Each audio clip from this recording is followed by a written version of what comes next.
Le Conseil présidentiel sur l'investissement, plus de 1080 milliards de francs CFA pour amorcer le développement économique dès cette année.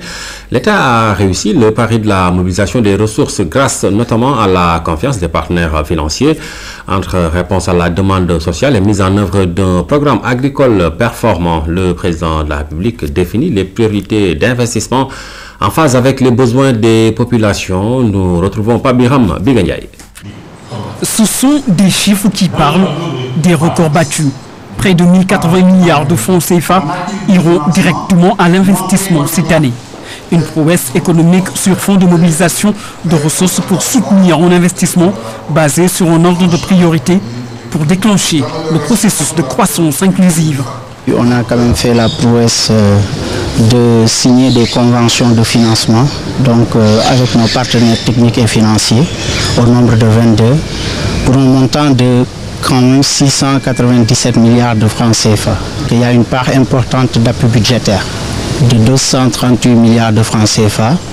Et sur les 238 milliards d'appui budgétaire, il faut savoir qu'en 2012, exceptionnellement de façon quand même historique, on a mobilisé en appui budgétaire 169 milliards de francs CFA.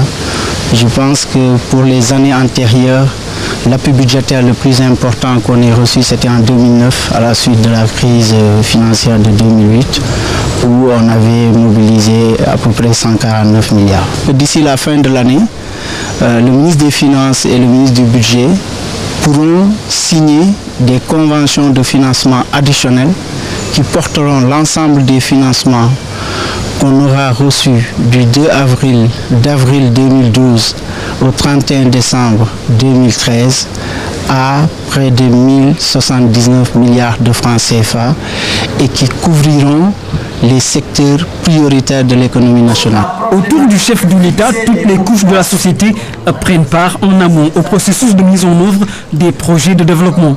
Société civile, secteur privé, partenaires financiers, parlementaires, tous s'impliquent dans la conception du système d'investissement et des clés de répartition. L'agriculture, l'énergie et l'emploi des jeunes soutiennent la part du lion.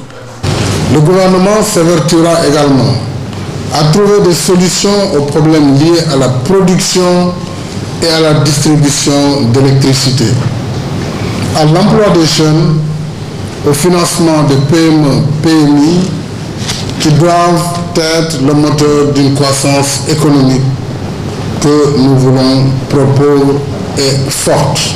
Assurer l'opérationnalisation rapide du Fonds 6 et du Fonds J. Quoique les instruments ont été mis en œuvre, il s'agit maintenant pour les équipes de rendre visite ces instruments et donc de se mettre à pied d'œuvre. Changer de méthode pour mettre à la disposition des collectivités locales les fonds de dotation de la décentralisation et le fonds d'équipement des collectivités locales au plus tard en fin mars de chaque année. Valoriser l'énergie solaire pour l'éclairage public. Dans le domaine de l'agriculture, l'État veut accroître la production agricole et s'aligner sur la Chine et les États-Unis. Pour l'arachide, par exemple, les rendements à l'hectare peuvent aller jusqu'à 3 tonnes, avec une parfaite maîtrise de l'eau. En ce qui concerne les céréales, mil, maïs, sorgho, des productions records seront notées avec 1 290 000 tonnes cette année et 1 500 000 tonnes par an à l'horizon 2017. Cet accroissement de la productivité s'explique par un système d'aménagement performant. Cette année, 11 000 hectares de terre ont été aménagés. Et pour ce qui est du riz, on va vers des productions de 952 000 tonnes par an. Autre secteur clé, l'énergie. Là-dessus, le programme de mix énergétique entre désormais dans sa phase pratique. Il y aura une production de plus de 500 MW à travers de nouvelles sources d'énergie avec 17% en provenance du solaire. 277 villages vont être électrifiés à partir de cette année. La bonne nouvelle, le Sénégal va doubler sa production énergétique actuelle en l'espace de 2 à 3 ans.